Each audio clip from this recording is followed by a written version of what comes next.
Click করুন অ্যাপের bell আইকনে আর সাবস্ক্রাইব করুন এবিপি আনন্দ। সব সময় থাকুন খবরে।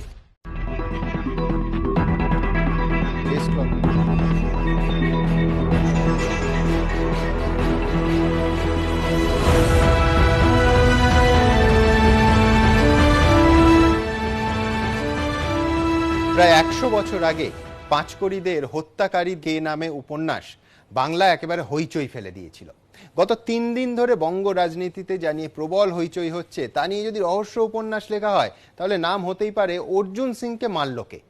একের পর এক দাবি এবং পাল্টা দাবি, রাজনৈতিক চাপানুতর একেবারে চরমে। বিজেপি সাংসদ বলছেন পুলিশ কমিশনারই পিস্তলের বাঁট দিয়ে তার মাথা ফাটিয়েছেন। তাকে মারতে কমিশনারকে সুপারি কিলার করে পাঠিয়েছিলেন নাকি স্বয়ং মুখ্যমন্ত্রী। জবাবে তৃণমূল বিধায়ক বলছেন সুপারি কিলার নিয়োগ করতে করতে অর্জুন সিং এর মাথায় সুপারি কিলার ছাড়া কিছুই নাকি এখন ঢোকে না। এই অনুষ্ঠানে আমরা আলোচনা করব বউবাজারের বিপর্যয় নিয়ে। আজ যেখানে ধসে পড়ল আরো একটা বাড়ি, পাশাপাশি সব থেকে আশঙ্কার যেটা পাশের পাড়াতেও একাধিক বাড়িতে ফাটল দেখা দিয়েছে, আমরা তা নিয়েও আলোচনা করব। কিন্তু তার আগে শুরুতেই আপনাদের দেখাবো কে মারল অর্জুন সিংকে। এই প্রশ্নে তুঙ্গে রাজনৈতিক তরজা। দেখুন, নিজের খাসতালুকেই রক্তাক্ত হয়েছেন ব্যারাকপুরের বিজেপি সাংসদ অর্জুন সিংহ। সবার মুখে এখন একটাই প্রশ্ন, অর্জুন সিংহকে মারল কে? মনোজ বার্মা যে লাঠি হাতে নিয়েছিল, এক হাতে পিস্তল, তখন ও লাঠিটা হাত থেকে পড়ে যায়, তারপরে পিস্তল দিয়ে দম করে মারলো। আমাকে ডাইরেক্ট হিট করছে, বলো গালাগালি দিয়ে বললো এমপি দেখাচ্ছ, মারবো গুলি মাথা থেকে বেরিয়ে যাবে, ঠিক এই ল্যাঙ্গুয়েজ ছিল। আর দম করে একটা মারলো। ফুটেজ আমার কাছে আছে, যে ইটটি মারছে কোন ছেলেটি, যে ছেলেটি ইট মারছে সে একটি কালো ট্রাউজার পরা, এইখানটা তার হোয়াইট, সেই ইটটি মারছে একটা পুলিশের মাথায়, সেই ইটটা গিয়ে অর্জুনের মাথায় পড়েছে। তৃণমূল বিজেপির এই দাবির মধ্যে সামনে আসছে বেশ কয়েকটি ভিডিও ফুটেজ। পুলিশ সূত্রে একটি ভিডিও ফুটেজ দেওয়া হয়েছে, তাতে দেখা যাচ্ছে বিক্ষোভকারীদের সামলাতে গিয়ে পড়ে যাচ্ছেন ব্যারাকপুরের পুলিশ কমিশনার মনোজ বর্মা। উঠে দাঁড়িয়ে সঙ্গী পুলিশ কর্মীর থেকে হেলমেট নিয়ে লাঠি হাতে এগোচ্ছেন অর্জুন সিংহের দিকে।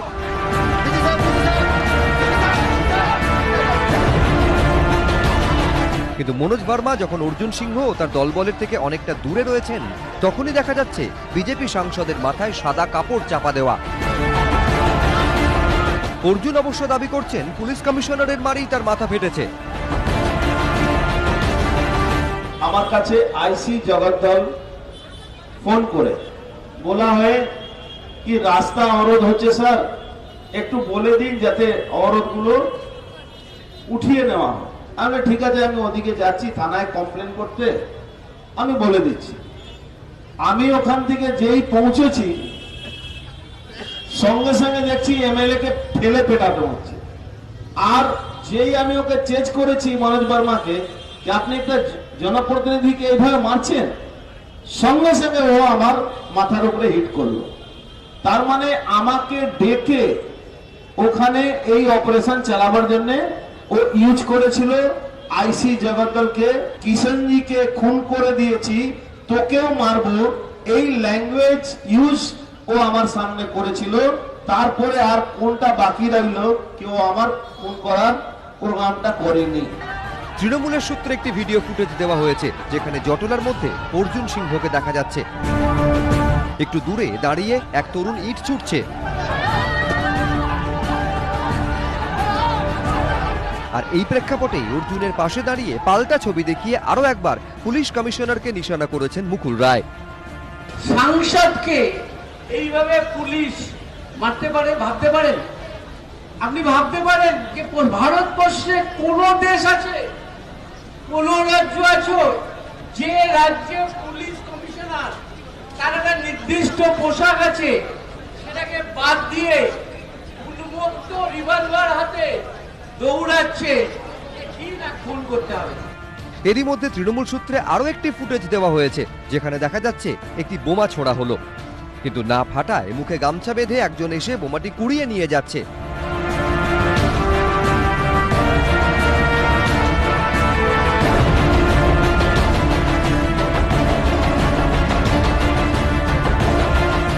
এরপরই দেখা যাচ্ছে রাস্তার বাঁ দিকে বোমা ফাটলো।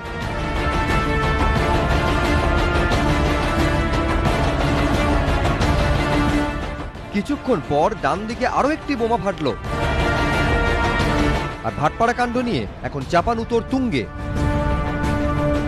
মমতা ব্যানার্জির ইনস্ট্রাকশনে আমার খুন করার জন্য তাকে হায়ার করা হয়েছে। যেরকম সুপারি কিলার আছে, সেরকম মনোজ বর্মাই যে সুপারি কিলার অফ মমতা ব্যানার্জি, ওকে আনা হয়েছে। নালে একটা সামান্য পথ অবরোধকে তুলতে গেলে কেউ পিস্তল উঁচু করে গুলি চালাবে, আর লজ্জাও লাগে না একটা আইপিএস। অর্জুন সিং নিজে সুপারি কিলার নিয়োগ করতে করতে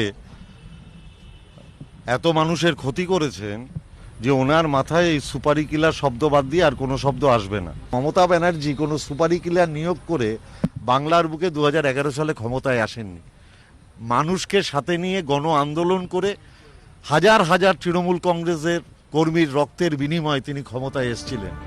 একের পর এক ফুটেজ সামনে আসছে ঠিকই, কিন্তু ধোঁয়াশা কাটছে না। এবিপি আনন্দ কোনো ফুটেজেরই সত্যতা যাচাই করেনি। আশাবুল হোসেন ও সমীরণ পাল, এবিপি আনন্দ। চেস ক্লকের এই ফরম্যাটে আমি শুরুতেই ডেকে নেব দেবনারায়ণ সরকার এবং প্রণয় রায়কে। আমার প্রথম প্রশ্ন থাকবে দেবনারায়ণ বাবুর কাছে। বিজেপি এবং তৃণমূল পরিষ্কার বুঝতে পারছেন যে ফুটেজ নিয়ে ফুটেজ যুদ্ধে নেমেছে কার্যত, কিন্তু সত্যটা হচ্ছে যে কোনো ফুটেজেই একেবারে দিনের আলোর মতো সবটা স্পষ্ট দেখা যাচ্ছে বিষয়টা এরকম নয়। তৃণমূল কি বলছে? তৃণমূল বলছে যে বিজেপি সমর্থকদের ছোড়া ইটের আঘাতে অর্জুন সিং এর মাথা ফেটেছে, অর্থাৎ এক কথায় সেম সাইড। বিজেপি কি বলছে?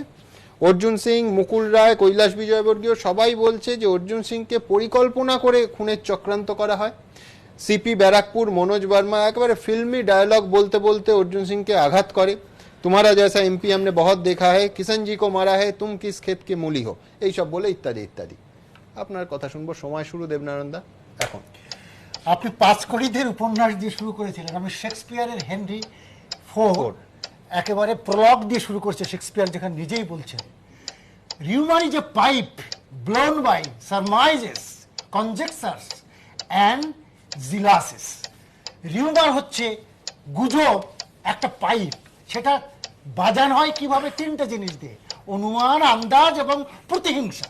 তা এই যে পাইপটা বাজানো হচ্ছে, আপনি দেখুন, আপনি যে ফুটেজ করলেন কোনো রিয়ালিস্টিক কিছু দেখাতে পারলেন না, এবং যখন মনোজ ভার্মা গেছে তখন ওনার মাথার ওখানে সেখানে একটা সাদা রুমাল, ওখানে মাল। প্রশ্ন হচ্ছে কি এই জায়গাটা কোথায়? আমি আগের দিনও বলেছি, ঘটনাটা আরম্ভ হলো কোথা থেকে? ঘটনাটা আরম্ভ হলো শ্যামনগরের একটা পার্টি অফিস নিয়ে, এবং তখন 10টার দিকে সেই শ্যামনগরের তৃণমূল নেতা সমীরেন্দ্র সাহা, তিনি এই জায়গাটাকে রবিবারে দেওয়ার কথা ছিল এবং বিজেপি নেতাদের সঙ্গে, সেটা পেপারেও পরিষ্কার বেরিয়েছে। ঘটনাটা হওয়ার পর যখন উনি বেরোচ্ছেন, এই অর্জুন সিং গিয়ে ওনার মাথায় সার্ভিস রিভলভার দিয়ে মারে, এবং তারপরে ঘটনা যখনই এটা বুঝলাম আপনি কি বলছেন, পুলিশের সার্ভিস রিভলভার ছিনতাই করে ছেড়ে দেই মারে? ওখান না, তার আগে কার সার্ভিস না, না, ওনার সার্ভিস মানে কার? অর্জুন সিং এর যে, উনি তো কোনো পুলিশের সার্ভিসই করেন না, ওনার কি করে সার্ভিস রিভলভার থাকবে? পেপারে বেরিয়ে ওনার ইয়ে দিয়ে ওনাকে মারা হয়। ওনার দেহরক্ষীর বন্দুক হতে পারে, দেহ হতেই পারে, উনি সার্ভিসই করেন না পুলিশে, লাইসেন্স রিভলভার বলতে চাইছেন? নিশ্চয়ই লাইসেন্স, সেখানে মারা হয়, এবং শুধু তো কোদাল দিয়েও, যেখানে বাট দিয়েও মারা হয়, এটা পেপারে বেরিয়েছে। কিন্তু আমার প্রশ্ন হচ্ছে, যে ঘটনা আপনারা দেখালেন, কোথা দিয়ে কাকে কে মারলো? আসলে ব্যাপারটা কি হয়েছে জানেন? আজকে আপনি জানেন গতকাল, তারপরে আমাদের রাজ্যপাল আজকে লক্ষ্য করুন, তার সপক্ষে রাজনীতি করছেন, বিজেপির রাজনীতি, অথচ মেট্রো রেলে এত বড় ক্ষতি হলো, একটা বক্তব্য রাখেননি, সেখানে গিয়ে উনি দেখেননি, উনি রাজনীতি করছেন অর্জুন সিং এর জন্য। আসলে কি হয়েছে জানেন? এইটাকে তৈরি করানো হচ্ছে এবং সেন্টার থেকে বলা হচ্ছে এইটাকে বাজাও, এই পাইপটা বাজাও, অভিযোগ, এই পাইপটা বাজাও, এই বাজালে তৈরি করা অভিযোগ, তৈরি করা গল্প, পূর্ব মুহূর্ত ইচ্ছাকৃত করা হচ্ছে। 356 পূর্ব মুহূর্ত তৈরির একটা পরিস্থিতি তৈরির চেষ্টা করা হচ্ছে দেবনারায়ণ সরকারের অভিযোগ। আমি প্রণয় রায়ের কাছে যাব, কিন্তু তার আগে দেখাবো যে শুধু মনোজ বর্মা নয়, এডিজি আইন শৃঙ্খলা জ্ঞানবন্ত সিংকে নিয়েও বিজেপি ঝুড়ি ঝুড়ি অভিযোগ। ঠিক কি বলছেন বিজেপি নেতারা, দেখুন। মনোজ বর্মার বিরুদ্ধে করেছি, জ্ঞানবন্তের বিরুদ্ধে করেছি, এবং যে দরজায় ঠক ঠকাতে হবে সেই সব দরজায় আমরা যাব। অর্জুন সিংহের মাথা ফাটার পর থেকেই বিজেপি নেতাদের নিশানায় ব্যারাকপুরের পুলিশ কমিশনার মনোজ ভার্মা, আর তার সঙ্গে বিজেপির আক্রমণের মুখে আরেক পুলিশ কর্তা জ্ঞানবন্ত সিং। রাজ্যের এডিজি আইন শৃঙ্খলা অর্জুন সিংহের আহত হওয়াকে কেন্দ্র করে জগদ্দলে ধুন্ধুমার কাণ্ড বাঁধার পরের দিন সাংবাদিক বৈঠক করে ব্যারাকপুরের বিজেপি সাংসদের ওপরই যাবতীয় দোষ চাপিয়েছিলেন জ্ঞানবন্ত সিং। সেই সঙ্গে ব্যারাকপুরের যে পুলিশ কমিশনার অর্জুনের নিশানায়, সেই তার পাশেও দাঁড়িয়েছিলেন তিনি। They started pelting stones, they started throwing bombs. Mob is being led by Mr. Arjun Singh. যেভাবে মিস্টার মনোজ বর্মা কালকে সিচুয়েশন পেশেন্টলি ধৈর্য দিয়ে संयम बरते যেভাবে হ্যান্ডেল করেছে, I must thank mister Verma and his team. এরপরই জ্ঞানবন্তের বিরুদ্ধে সরব হন মুকুল রায়। জ্ঞানবন্তের বিরুদ্ধে অলরেডি স্বরাষ্ট্র মন্ত্রককে আমি অভিযোগ জানিয়েছি যে high court, supreme court, division bench সবার ক্লিয়ার ভার্ডিক্ট থাকা সত্ত্বেও কিভাবে তাকে প্রমোশন দিয়ে এই জায়গায় নিয়ে আসা হয়েছে, এর বিরুদ্ধে অভিযোগ আমি ইতিমধ্যেই কেন্দ্রীয় স্বরাষ্ট্রমন্ত্রীকে জানিয়েছি। যদিও মুকুলের আক্রমণকে গুরুত্ব দিতে নারাজ তৃণমূল। ওদের লোক ওরা জানাচ্ছে আইন শৃঙ্খলা তো রাজ্যের বিষয়, একদমই রাজ্যের বিষয়। বুধবার শ্যামবাজারের সভা থেকে রাজ্য পুলিশের একাংশের সমালোচনায় সরব হন কৈলাস বিজয়বর্গীয়। ममता जी, ये राजीव कुमार जैसे सलाहकार आपको ऐसे समुद्र में डुबोएंगे कि पता भी नहीं लगेगा कि ममता जी इस प्रदेश में थी या नहीं थी। ये अधिकारी किसी के नहीं होते हैं। ये राजीव कुमार पहले कभी बुद्धदेव भट्टाचार्य के जूते की पालिश कर रहा था, आजकल आपकी चप्पल उठा रहा है। মোদী সরকারের বিরুদ্ধে বিরোধীদের অভিযোগ সিবিআই ইডিকে ব্যবহারের, আর এ রাজ্যে বিজেপি তৃণমূলের বিরুদ্ধে সরব পুলিশকে ব্যবহারের অভিযোগে। এবিপি আনন্দ। প্রণাদা, একটা কথা বলে নেওয়া ভালো, সেটা হচ্ছে ওই স্পটে সিন অফ অকারেন্সে নিঃসন্দেহে মনোজ বর্মাকে দেখা যাচ্ছে, কিন্তু পিস্তল দিয়ে ঠুকে ঠুকে মেরেছেন নাকি মারেননি এ বিষয়ে স্পষ্ট প্রমাণ না বিজেপির তরফে না তৃণমূলের তরফে কারুর দেয়া কোনো ফুটেজে নেই। কিন্তু একটা জিনিস আজকে আপনারা নতুন বললেন, সেটা হচ্ছে আইসি জগদ্দল অর্জুন সিং নিজেই বলছেন যে ফোন করে তাকে সার্কাস মোড়ে ডাকেন এবং সেখান থেকে এই কনক্লুশনে আপনারা পৌঁছচ্ছেন যে এটা পরিকল্পনা করে হয়েছে। আমি বলছি এই পর্যন্ত অভিযোগ পাল্টা অভিযোগ অবধি মানা গেল, কিন্তু অমিতাভ বচ্চনের মতো ওই সিচুয়েশনে সংলাপ বলতে বলতে লাঠি দিয়ে বা পিস্তল দিয়ে মারা, এটা কি আপনার নিজের বাড়াবাড়ি মনে হয় না? মানে আমি বলছি ওইখানে সিচুয়েশন এতটাই উত্তপ্ত ছিল, মুহুর মুহুর বোমা পড়ছে, ওই রকম থান ইট পড়ছে, এখানে কি ডায়ালগ বাজির কোনো সময় ছিল? প্রণয়বাবু, আপনার সময় শুরু এখন। দেখুন, তৃণমূল কংগ্রেস এবং পুলিশ যে ফুটেজগুলো আপনারা দেখালেন, তার মানে তো এটা প্রমাণিত যে তৃণমূল কংগ্রেস এবং পুলিশ তারা প্রফেশনাল ক্যামেরাম্যান রেখেছিল ওখানে, যে কি ঘটতে চলেছে সবার মোবাইলে, এবং আমরা জানতে চাই সেই কার মোবাইল থেকে সেই ফুটেজটা পেলো তাকে সামনে আনা উচিত, তাকে জিজ্ঞাসাবাদ করলে অনেক কিছু পাওয়া যেতে পারে। মন্ত্রী জ্যোতিপ্রিয় মল্লিক যেটা বলছেন, মানে কালকে আমি এই ফুটেজটা দেখিনি, উনার বিশ্লেষণ শুনছিলাম যে একটি থার্ড ইট এসে একটা পুলিশের মাথায় পড়তে গেছিল, সেটা গিয়ে অর্জুন সিং এর মাথায় পড়লো। তার মানে কোনো একজন ক্যামেরাম্যান সেই ইটটার গতিবিধি লক্ষ্য করছিল, যেটা দেখে মন্ত্রী জ্যোতিপ্রিয় মল্লিক সেটা কনফার্ম করেছেন। এই ফুটেজ অন্তত বোঝা যাচ্ছে না সেটা কোনো পুলিশ কর্মীর মাথায় পড়তে গেছিল, সেটা অর্জুন সিং এর মাথায় পড়েছে।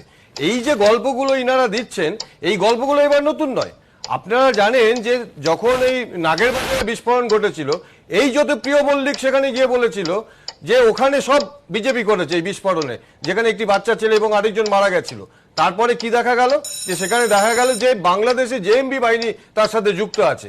পঞ্চায়েত নির্বাচনের আগের দিন কাকদ্বীপে একটি সিপিএম পরিবার, তাদের দুজনকে হত্যা করা হয়েছিল আগুন ধরিয়ে দিয়ে। সেদিন অনুজ শর্মা, এডিজি আইন শৃঙ্খলা, নবান্নে দাঁড়িয়ে বলেছিলেন যে এটা শর্ট সার্কিট থেকে হয়েছে। পরে দেখা গেল যে দীর্ঘ এলাকা জুড়ে সেদিন সেখানে লোডশেডিং ছিল। অর্থাৎ এই যে পশ্চিমবঙ্গের যে প্রশাসন পরিকল্পিতভাবে খুন করছে, বিরোধীদের উপর আক্রমণ করছে, নির্লজ্জের মতো পার্টি প্রশাসনের হয়ে কথা বলছে, পার্টির ক্যাডারের মতো কথা বলছে প্রশাসন। আজকে অর্জুন দার সাথে আমার কথা হয়েছে, আমি যখন গাড়িতে করে আসি, উনি যে কথাগুলো বললেন, আপনি দুটো মিলুন, যারা দেখছেন দর্শক, একদিকে জ্যোতিপ্রিয় মল্লিকের বক্তব্য যে একটা ইট পুলিশের মাথায় পড়ার ছিল, সেটা কতটা গ্রহণযোগ্য, আর যেটা অর্জুনদা বলছেন উনাকে ডেকে আনা হয়েছে, উনি যখন দেখেন সেখানকার লোকাল এমএলএ কে ধরে লাঠি পেটা করা হয়েছে, খুব স্বাভাবিকভাবে উনি উত্তেজিত হয়ে কথা কাটাকাটি হয়েছে মনোজ ভার্মার সাথে, এবং মনোজ ভার্মা তাকে সংলাপ বলতে বলতে মার। এবং সংলাপ পুলিশ কি দিতে পারে, আমরা যারা আন্দোলন করি যখন লাঠি পেটা হয় তখন আমরা সেগুলো শুনি। আপনাকে অসংখ্য ধন্যবাদ, আপনাদের দুজনকেই ধন্যবাদ। আমি পরবর্তী দুই বক্তা তনুজা চক্রবর্তী এবং বিশ্বনাথ চক্রবর্তীকে ডেকে নেব এবং আপনাদের দেখাবো যে পরবর্তী বিষয়, একদিকে লাভপুর হত্যা মামলায় অভিযুক্ত মনিরুল ইসলাম, যাকে বিজেপিতে নেয়া নিয়ে ইতিমধ্যেই নানা বিতর্ক দানা বেঁধেছে। অন্যদিকে আজই অর্জুন সিং এর সঙ্গে বৈঠক করলেন জাকির বল্লুক। কে জাকির বল্লুক তাও দেখাবো, তারপর আসবো মূল প্রশ্নে। দেখুন, তৃণমূল ছেড়ে সদ্য যোগ দিয়েছেন বিজেপিতে, জানিয়ে বিজেপির অন্দরেও তৈরি হয়েছিল ক্ষোভ। আর এই প্রেক্ষাপটে বীরভূমের লাভপুরের তৃণমূল বিধায়ক তথা বিজেপি নেতা মনিরুল ইসলামের অস্বস্তি আরো বাড়ল। তার বিরুদ্ধে খুনের মামলার তদন্ত নতুন করে শুরু করার নির্দেশ দিল কলকাতা হাইকোর্ট। 3 মাসের মধ্যে তদন্ত শেষ করার সময়সীমাও বেঁধে দিয়েছে আদালত। 2010-এর 3রা জুন এক সালিশি সভায় সিপিএম সমর্থক 3 ভাইকে পিটিয়ে খুন করা হয়। এই মামলায় তৎকালীন ফরওয়ার্ড ব্লক নেতা মনিরুল ইসলাম সহ 54 জনের বিরুদ্ধে এফআইআর হয়। কিন্তু রাজ্যে পালা বদলের ঠিক আগে বাম ছেড়ে তৃণমূল শিবিরে নাম লেখান মনিরুল। 2011 সালে লাভপুর থেকে তৃণমূলের প্রতীকে জয়ী হন তিনি। 2014 সালে 3 ভাই খুনের মামলায় চার্জশিট জমা দেয় পুলিশ, কিন্তু চার্জশিটে নাম ছিল না তৎকালীন তৃণমূল বিধায়ক মনিরুল ইসলামের। এই প্রেক্ষাপটে মনিরুলের একটি মন্তব্য ঘিরে জোর বিতর্ক তৈরি হয়। তুমি বাপি দত্ত জেনে রাখো, তোমার কাজ করতে দেওয়া বন্ধ তো দূরের কথা, তোমার রেটটা থাকবে কিনা সাইডাই সেটা তুমি ভেবে দেখো। তুমি যদি চ্যালেঞ্জ রাখো, আমি লাভপুরের বিধায়ক পায়ে তল্লি নাইদার উপর যারা অত্যাচার করেছিল তাদের 3 জনকে পায়ে তল্লি মেরে দিয়েছি। তোমার বাপি দত্তর মুন্ডটা এটা করতে আমার 1 মিনিট দেরি হবে না। এই প্রেক্ষাপটে পুনরায় তদন্তের আর্জি জানিয়ে নিম্ন আদালতে আবেদন করেন নিহতদের ভাই জামাল শেখ। সেই আবেদন খারিজ করে নিম্ন আদালত। এই রায়কে চ্যালেঞ্জ করে কলকাতা হাইকোর্টে আবেদন করা হয়। এরই মধ্যে তৃণমূল ছেড়ে মুকুল রায়ের উপস্থিতিতে বিজেপিতে যোগ দেন মনিরুল ইসলাম, জানিয়ে গেরুয়া শিবিরের অন্দরে অসন্তোষ তৈরি হয়। আর এরই মধ্যে নিহতদের ভাইয়ের করা মামলার প্রেক্ষিতে মঙ্গলবার কলকাতা হাইকোর্টের বিচারপতি মধুমতি মিত্র নির্দেশ দেন 9 বছর আগের প্রথম তদন্তকারী অফিসারকে পুনরায় তদন্তের ভার দেওয়া হলো। বীরভূমের পুলিশ সুপারের নজরদারিতে হবে তদন্ত। 3 মাসের মধ্যে শেষ করতে হবে তদন্ত। 2018-র সাক্ষী সুরক্ষা প্রকল্প অনুযায়ী মামলাকারী এবং তার পরিবারকে নিরাপত্তা দিতে হবে। পুলিশকে দিয়ে অনেক কিছু চাপ সৃষ্টি করে আর চার্জশিটটা উল্টো লাইনে চালায়। আমরা এই যে গ্রাম ছাড়া এখনো পর্যন্ত 8 বছর গ্রাম ছাড়া আছি, ভাই মা সব গ্রাম ছাড়া, কেউ গ্রামে ঢুকতে পায় না। যে দোষী ব্যক্তি তারা শাস্তি পায়। অর্থাৎ 3 ভাই খুনের মামলায় বিজেপি নেতা মনিরুল ইসলাম সহ সমস্ত অভিযুক্তের ভূমিকা খতিয়ে দেখা হবে। বিচারপতি তার পর্যবেক্ষণে বলেছেন, যেভাবে এই মামলার তদন্ত হয়েছে তাতে তদন্তের স্বচ্ছতা নিয়ে প্রশ্ন উঠছে। নিহতদের পরিবারের অভিযোগ মতো যে প্রবল চাপ, হুমকি এবং আশঙ্কার মধ্যে মামলাকারীর পরিবার গোপন জবানবন্দিতে মনিরুল ইসলাম এবং তার সহযোগীদের নির্দোষ বলতে বাধ্য হয়েছেন, সেটা যদি সত্যি হয় তা খুবই দুর্ভাগ্যজনক। আদালতের কাজ হলো সত্য খুঁজে বের করা। সরকারি আইনজীবীও জানিয়েছেন এই তদন্ত পক্ষপাতদুষ্ট এবং কলঙ্কিত। তদন্তকারী অফিসার জানিয়েছেন, মৃতদের কারো দেহে মনিরুল ইসলামের কাছ থেকে বাজেয়াপ্ত বন্দুকের গুলির আঘাত নেই। তিনি বোধহয় খেয়াল করেননি এফআইআরে রড এবং লাঠি দিয়ে আঘাতের উল্লেখ ছিল। স্বচ্ছ এবং যুক্তিযুক্ত তদন্ত হয়নি। অভিযোগ সত্যি হলে মামলাকারীদের ন্যায় বিচার পাওয়ার অধিকার খর্ব হয়েছে। ফার্স্ট ইনভেস্টিগেটিং অফিসার যিনি ছিলেন এই মকদ্দমায়, ওনাকে আবার পুনরায় দায়িত্ব দিয়েছেন এই ইনভেস্টিগেশন করতে। তার সাথে সাথে বীরভূম জেলার পুলিশ সুপারকে এই মামলা তদারকি করতে বলেছেন। ওনার সুপারভিশনে উনি এই ফার্দার ইনভেস্টিগেশন করবেন এবং 3 মাসের মধ্যে নিশু কোর্টে রিপোর্ট ফাইল করবেন। পুলিশ সূত্রে খবর, ইতিমধ্যে বীরভূমের পুলিশ সুপার শ্যাম সিংহ লাভপুর থানা থেকে মামলার কাগজপত্র চেয়ে পাঠিয়েছেন। সূত্রের খবর, বিজেপিতে যোগ দেওয়ার পর থেকে মনিরুল ইসলাম সপরিবারে দিল্লিতে থাকেন। আজকে কলকাতা হাইকোর্ট পুনরায় এই হত্যাকাণ্ডের তদন্ত করার নির্দেশ দিয়েছে এবং 3 মাসের মধ্যে আদালতকে রিপোর্ট দিতে বলেছে। কি বলবেন? ম্যাটারটা সাবজুডিস, রায় দিয়েছে, রায়কে স্বাগত, তদন্ত হোক। এবং আমরাও হাইকোর্টের কাছে আবেদন করছি, আমাদের যত মানুষ খুন হয়েছে তাদের খুনের তদন্ত হোক। মনিরুলকে নিয়ে বিজেপির অস্বস্তির মধ্যেই বুধবার উত্তর 24 পরগনার আমডাঙ্গায় গিয়ে সিপিএম এর পঞ্চায়েত সদস্য জাকির বল্লুকের সঙ্গে বৈঠক ব্যারাকপুরের বিজেপি সাংসদ অর্জুন সিংহের। 2018-র অগস্টে আমডাঙ্গার তারাবেড়িয়া গ্রাম পঞ্চায়েতে বোর্ড গঠনের আগের রাতে মুড়ি মুড়কির মতন বোমা পড়ে এলাকায়। মৃত্যু হয় 3 তৃণমূল কর্মী ও 1 সিপিএম কর্মীর। সেই ঘটনায় গ্রেপ্তার হন জাকির। গত মাসে জামিন পান তিনি। আর এহেন জাকিরের সঙ্গে এবার বৈঠকে অর্জুন সিংহ। আরে আমার ভোটার আছে এলাকা, ভোটারদের সঙ্গে দেখা করব না?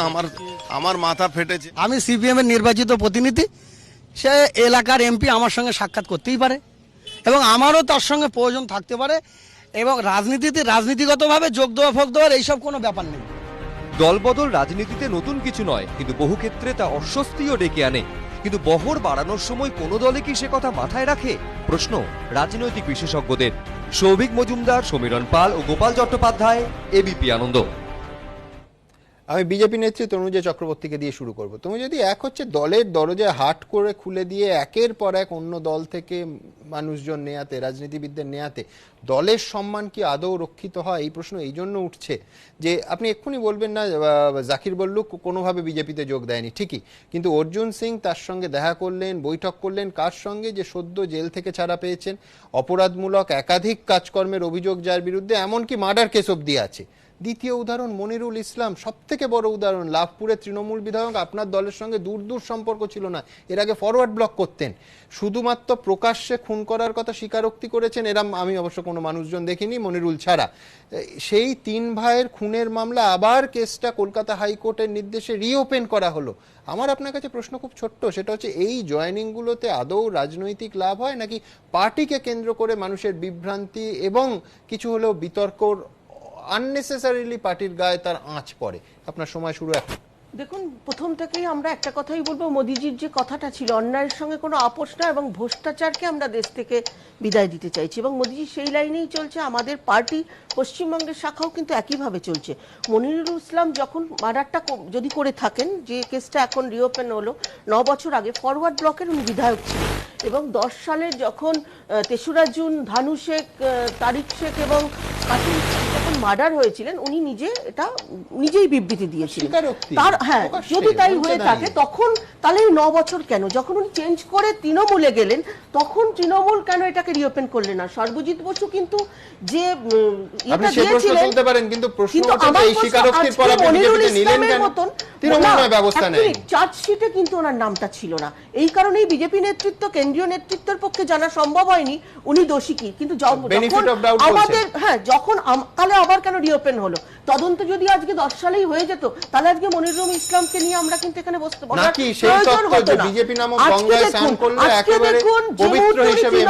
তৃণমূলে জয়েন করলেন তখনই উনি সাধু হয়ে গেলেন। তাহলে এই 9 বছর কেন? যখনই উনি বিজেপিতে এলেন তখনই কেন? আমরা চাই অন্যায়ের শাস্তি হোক, যদি উনি খুন করে থাকেন তাহলে ওনার শাস্তি হোক, কারণ আমরা কোনো রকম অন্যায়ের সঙ্গে আপোষ বা সমঝোতার মধ্যে পার্টিটা করি না, এবং আমাদের বিজেপি পার্টি সেই আদর্শে বিশ্বাস করে না। এবং আপনারা যারা বলছেন আজকে অর্জুন সিং যার সঙ্গে দেখা করেছেন, উনি আমাদের পার্টির কেউ না, উনি কিন্তু নিজেই বলে দিলেন যে উনি ওখানকার সিপিএম এর একজন মানে জনপ্রতিনিধি, তার সঙ্গে যদি এমপির দেখা হয় বা কথা হয় সেটাকে বৈঠক বলে আরোপ করার কোনো মানে হয়? কয়েক লক্ষ ভোটার, একজন ভোটারের সঙ্গে না, একজন ওইটাকেই তোলা হয়েছে, বিশেষ করে যেহেতু ওই মানে ওই লোকটার সঙ্গে উনি বসেছেন, তাই হয়তো আপনারা দেখাচ্ছেন। উনি আরো হয়তো কয়েক হাজার মানুষের সঙ্গে সেদিন দেখা করেছেন, কয়েক হাজার ভোটারের সঙ্গে অর্জুন সিং আজকে অন্তত দেখা করেছেন, এরকম ফুটেজ আমাদের কিন্তু উনি আমাদের দলের কেউ না, এই হিসেবে আমরা ওনাকে নিয়ে আলোচনা করব নয়। আর অন রেকর্ড তুমি যদি যা বললেন আমরা শুনলাম এবং অবশ্যই আর্কাইভ করে রাখলাম। আপনাদের এবার দেখাবো যে শোভন এবং বৈশাখীর বঙ্গ রাজনীতির অত্যন্ত চর্চিত নাম, কোনো সন্দেহ নেই, কিন্তু দেবশ্রী রায় কি বিজেপিতে যাচ্ছেন? এই প্রশ্নে শোভন এবং বৈশাখীর অবস্থান নিয়ে রাজ্য বিজেপির সঙ্গে সংঘাত কিন্তু প্রতিদিন খবরে শিরোনামে আসছে। আমি প্রথমে বিতর্কটা দেখাবো, তারপর বিশ্বনাথ বাবুর কাছে আসবো। দেখুন, যোগদান, অভিমান, বোঝানোর চেষ্টা। বিজেপিতে শোভন বৈশাখীর নতুন ইনিংস ঘিরে গত কয়েকদিনে টানটান নাটকের সাক্ষী রাজ্যবাসী। কিন্তু এই দুজনের বিজেপিতে ভবিষ্যৎ কি? না মুকুল রায় না শোভন বৈশাখী, কেউই ভবিষ্যৎ নিয়ে নিশ্চিত করে কিছু বলতে পারছেন না। বিজেপিতে ছিল, বিজেপিতে আছে, এবং আগামী দিন কি হবে সেইটা নিয়ে ভবিষ্যৎ বলবে। আগামী দিনে কোন পথে যাব সেটা সময় বলে দেবে। আগামী দিনে কি হবে সেটাও একটু সময়ের অপেক্ষা। শোভন বৈশাখী সম্পর্কে একসময় ডাল ভাতের উদাহরণ দিয়েছিলেন দিলীপ ঘোষ, আর এখন তার গলায় নববধূর প্রসঙ্গ। নতুন পরিবেশে আসার পরে কোনো না কোনো ব্যক্তির মানিয়ে নিতে সমস্যা হয়। যেমন নতুন বউ বাড়িতে এলে বাড়িঘর চিনতে, লোকজন চিনতে সময় লাগে, তারপর সেই বাড়ির বউই সবার মন জয় করে নেয়, সে বাড়ির বউ মা হয়ে যায়। আমরা জানি যেমন ভাত ডাল, সেরকম শোভনদা আর বৈশাখী দি, আলাদা করে বলা কি আছে। রাজনৈতিক মহলে জোর গুঞ্জন, শোভন বৈশাখীর সঙ্গে বিজেপির সম্পর্কে চিড়ের অন্যতম কারণ তৃণমূল বিধায়ক দেবশ্রী রায়ের গেরুয়া শিবিরে যোগের জল্পনা জানিয়ে প্রথম থেকে আপত্তি জানিয়ে আসছেন শোভন। কিন্তু এ বিষয়ে যে কারোর আপত্তি নয়, বিজেপির সিদ্ধান্তই চূড়ান্ত, তা স্পষ্ট করে দিয়েছেন দিলীপ ঘোষ। কোনো কন্ডিশন কারোর কোনোদিন মানিনি, আমি মানবো না, আর কারোর হিম্মত নাই দিলীপ ঘোষের দিকে আঙুল তুলে। দেবশ্রীর নামই কখনো আসেনি, দেবশ্রীর নাম পড়ে এসছে আর কাকে নেব না নেবো প্রেসিডেন্ট সাহেব আমার অধিকার আছে, আমি খালি কেন্দ্রের লোকের কথা শুনি। যদি কেউ যদি বলে থাকে এই কথা সম্পূর্ণ মিথ্যা বলেছে, আর বিজেপিতে মিথ্যা চলে না।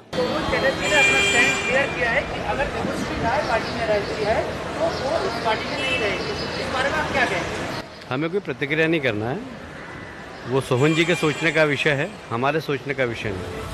পাল্টা শোভন বৈশাখী আবার নিজেদের আপত্তিতে অনড়।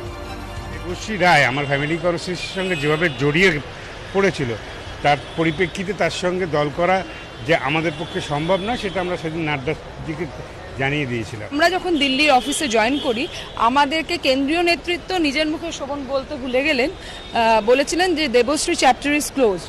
Once again it is opened by some people, it is getting reopened every day. I am not ready to waste a word on it. Very first day Menon ji বলে দিয়েছিলেন that chapter has been closed, Debashree chapter. এখন এটা নিয়ে কি করবেন না করবেন সেটা তারপরে তারা আমাদের স্ট্যান্ড যা প্রথম দিন ছিল তাই হবে। শেষ পর্যন্ত কোন পথে এগোবে শোভন বৈশাখীর সঙ্গে বিজেপির সম্পর্ক, দেবশ্রীর এন্ট্রি ঘটলে কি হবে, সেটাই এখন লাখ টাকার প্রশ্ন। এবিপি আনন্দ। বিশ্বনাথবাবু, শোভন চট্টোপাধ্যায় এবং বৈশাখী বন্দ্যোপাধ্যায় বিজেপিতে ঢোকার মুহূর্ত থেকে যে টাল ঠোকাঠুকিটা শুরু হয়েছে, এটা খুব মিষ্টি করে নরম করে দিলীপ ঘোষ বললেন বলতে বউ আর বৌমা, কিন্তু উদাহরণটা ততটা মধুর এবং মধুক্ষরী নয়। শোভনবাবুর বক্তব্য, আমি সম্মানের প্রশ্নে দল ছেড়েছি, তৃণমূল ছেড়েছি, সুতরাং বিজেপিতে সম্মান না পেলে বিজেপিও ছেড়ে দেবো।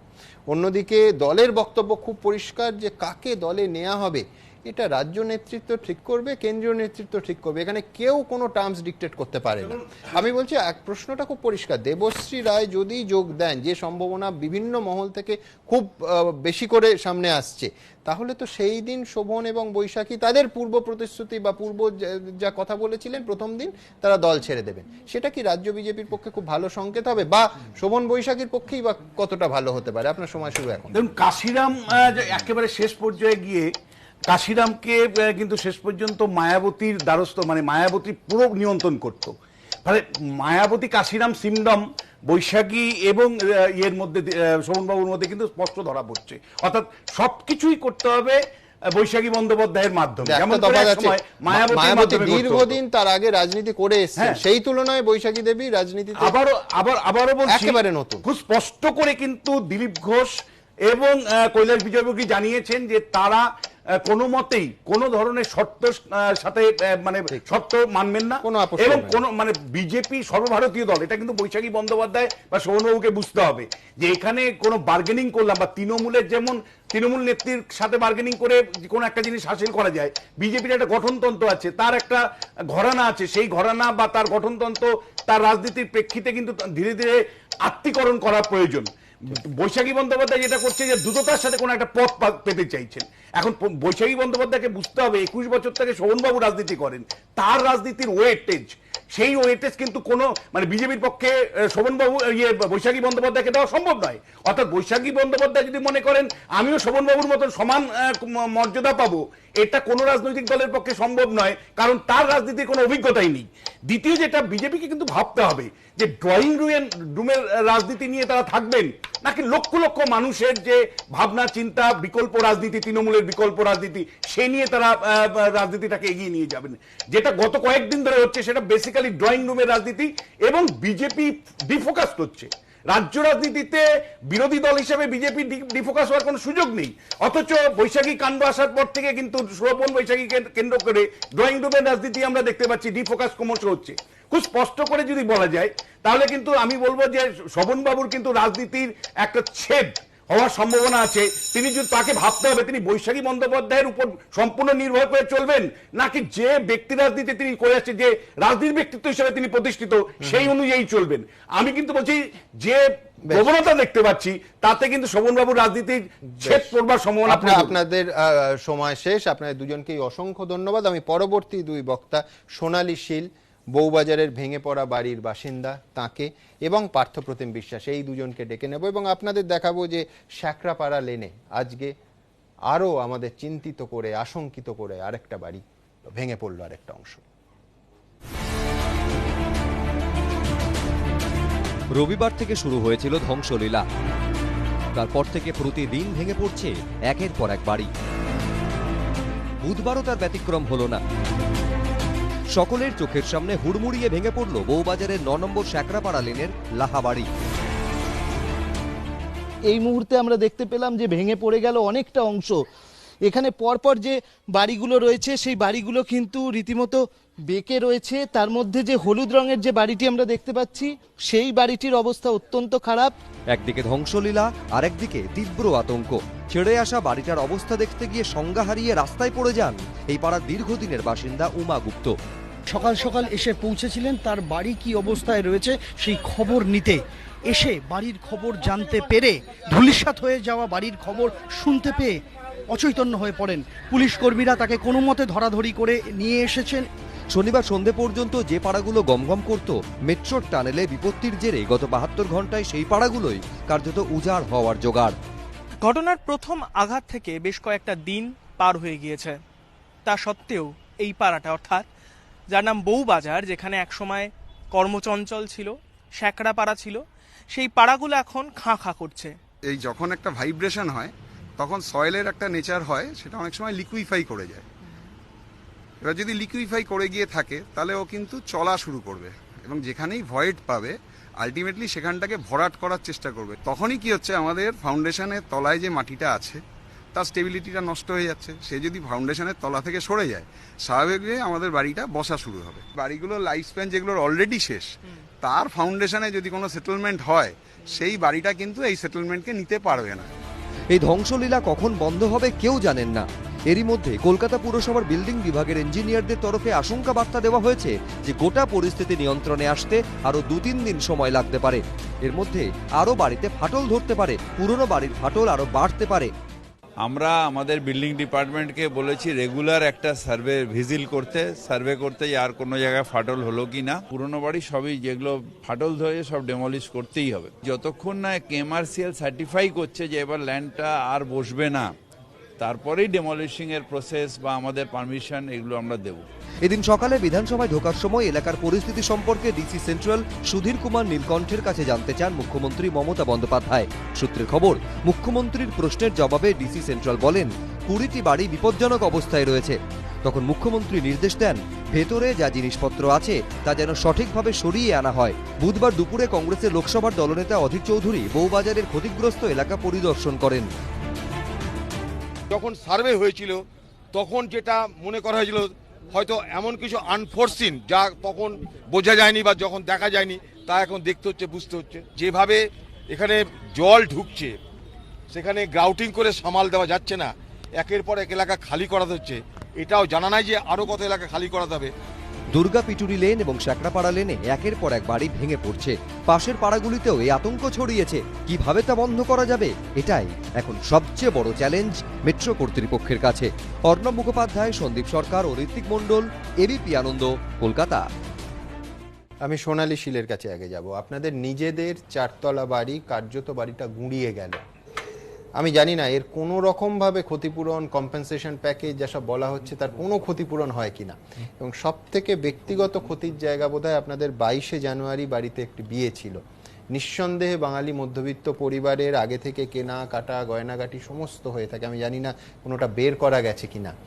নিজেদের বাড়িতে বিয়ে দেওয়ার কোনো বিকল্প ব্যবস্থা হয় কিনা আমার জানা নেই। আমি একটু আপনার কাছে জানতে চাইবো এই মুহূর্তে আপনাদের পরিবার কোথায় দাঁড়িয়ে আছেন, কোথায় আছেন আপনারা, কেমন করে আছেন, এবং এই 22শে জানুয়ারির বিয়ের প্রস্তুতি ইত্যাদি বিষয় বা কি ভাবছেন আপনারা? এই মুহূর্তে আমরা হোটেল ব্রডওয়েতে আছি। আমাদের 31 শনিবার দিন রাত্রি 2টোর সময় জাস্ট 10 মিনিটের নোটিসে বাড়িটা ইভাকুয়েট করতে বলে। আমাদেরকে এনে রাখা হয় একটা হোটেলে, সেখানে আমাদের থাকা মোটেও সম্ভব হয় না। পরের দিনই ওনারা আমাদের শিফট করেন ব্রডওয়েতে।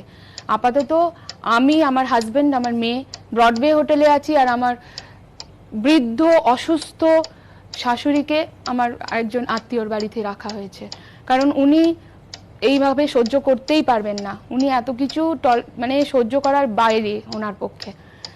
এখন আমরা এই অবস্থাতেই আছি।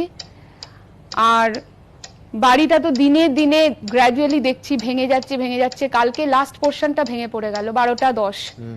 আমাদের বাড়ির ঠিকানা 13 দুর্গা পিথুরি লেন, যেটা সব থেকে বেশি ক্ষতিগ্রস্ত হয়েছে। একদম ভেঙে মাঠ হয়ে গেছে। আমরা কিন্তু কিচ্ছু নিয়ে বেরোতে পারিনি। কোনো রকম ডকুমেন্টস না, কোনো রকম টাকা পয়সা গহনাগাটি তো দূরস্থ, একটা জামা যেটা পরে আছি, আরেকটা হাতের সামনে যেটা পেয়েছি, একটা কাঁধের ব্যাগ, বাস, দ্যাটস অল। মানে কার্যত এক কাপড়ে বেরিয়ে আসছে। হ্যাঁ তাই, এক কাপড়ে বেরিয়ে এসেছি আমরা। এছাড়া মানে মেয়ের বিয়ের সমস্ত মার্কেটিং আমার হয়ে গেছিল, সমস্ত। এটা আমি বহুবার সবাইকে যে যে জিজ্ঞেস করেছে সবাইকেই বলেছি, এবং সব কিছুই শেষ হয়ে গেল। মানে সমস্ত কিছু আমার কেনা ছিল, সমস্ত। 22শে জানুয়ারি ওর বিয়ে, এখন সেটা দেখা যাক কিভাবে কিভাবে সাহায্য করে আমাদের সরকার, আমাদের যারা পাশে বন্ধুরা দাঁড়িয়ে আছে সবাই, যাতে আমার কাজটা উদ্ধার হয়, যাতে আমরা পুরনো স্থানে তো জানি না কি করে ফিরে যাব বা আদৌ সেটা সম্ভব কিনা, কিন্তু অ্যাটলিস্ট আমরা একটা স্টেবিলিটিতে আসি। একটা হোটেলে আমাদের পক্ষে কতদিন থাকা সম্ভব? সেটা সম্ভব নয়, একটা হোটেলে থাকা সম্ভব নয়।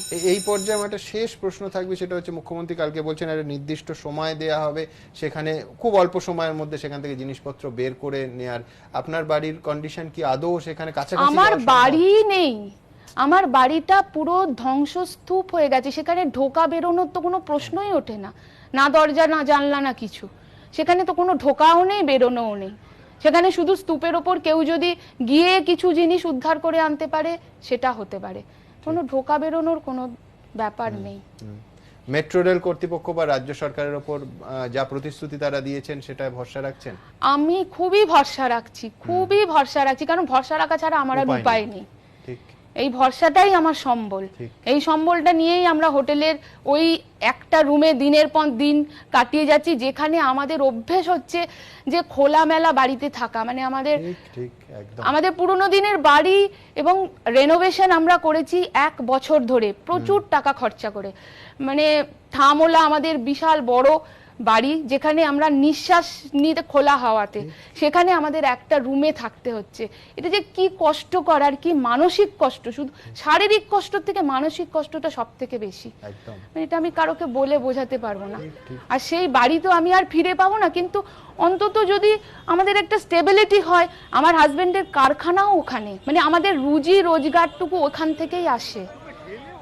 আমার হাজবেন্ডের বাসস্থান না, মানে কর্মক্ষেত্রটা ওখানে। হ্যাঁ, আমাদের কর্মক্ষেত্র ওখানে, এবং এভরিথিং, মানে আগের দিন যা সব মাল এসেছিল, অর্ডার এসেছিল, আমাদের পাঞ্চিং পেস্টিং ওখানে, ওই কারখানা আমাদের সমস্তটা। মানে আর তাছাড়া আমাদের উপর ডিপেন্ডেন্ট যে ওয়ার্কার্সরা আছে, তার উপর আমাদের বাড়িতে 3 জন রেন্ট থাকতো, ওরা শ্যাকরা, ওদেরও সমস্ত জিনিসপত্র ছিল অন্যের থেকে নেওয়া জিনিস। ওরা তো গরিব মানুষ, তারা তো অন্য দোকানদাররা যা জিনিস দিত তারা সেই দিয়ে মাল ডেলিভারি করতো, সেই সব দোকানদারদের জিনিস। আরেকজনদের গোডাউন ছিল, তার সমস্ত মাল, মানে সমস্ত কিছু ধুলিস্যাৎ হয়ে গেছে, কিছু নেই, খালি ডেব্রিস, মানে খালি শুধু শুধু ধুলো। ঠিক, আপনাকে অসংখ্য ধন্যবাদ। আমি নিঃসন্দেহে, বুঝতেই পাচ্ছেন 2 মিনিটের এই ফরম্যাট ভাঙতে আমি বাধ্য হলাম, তার কারণ এই শীল পরিবারের সঙ্গে আবার নিঃসন্দেহে কথা বলবো।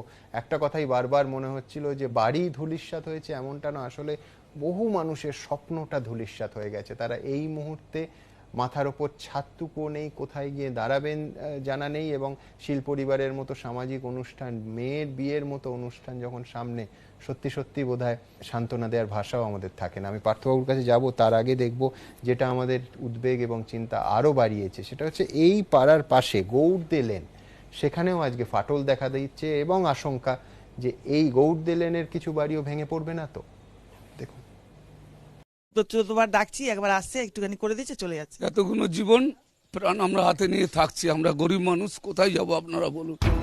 শুধুমাত্র বউবাজারে দুর্গাপিটুরি লেন কিংবা শ্যাকরাপাড়া লেনই নয়, বাড়ি ভাঙার আতঙ্ক ছড়াচ্ছে পাশের পাড়াগুলিতেও। বাড়ির দেওয়ালে ধরেছে ফাটল, এদের মনের মধ্যেও ভয় ঢুকেছে। এরা সবাই বউবাজার 3 নম্বর গৌড়দে লেনের বাসিন্দা। বউবাজার গৌড়দে লেনের 3 নম্বর বস্তি, আশপাশে যে বাড়িগুলো রয়েছে তাতে রীতিমতো বড় বড় বাড়িগুলোতে ফাটল ধরেছে এই বস্তির বিভিন্ন ঘরেতেও। এই বস্তির যারা বাসিন্দারা রয়েছেন তারা রীতিমতো আতঙ্কে দিন কাটাচ্ছেন।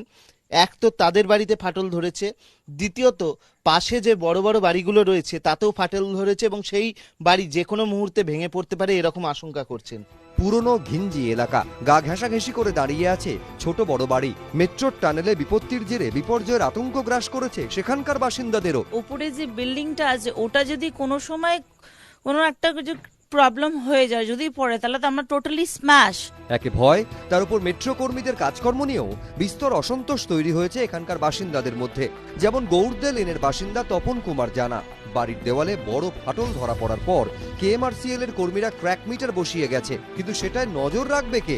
3 নম্বর গৌড়দে লেন বস্তির বাসিন্দা তপন কুমার জানা কাল রাত 10টা নাগাদ হঠাৎ করেই একটা খুব জোরে আওয়াজ পান, রীতিমতো আতঙ্কিত হয়ে পড়েন এবং তারপরই দেখা যায় যে তার ঘরে পুরোটা এরকম ফাটল ধরে গিয়েছে।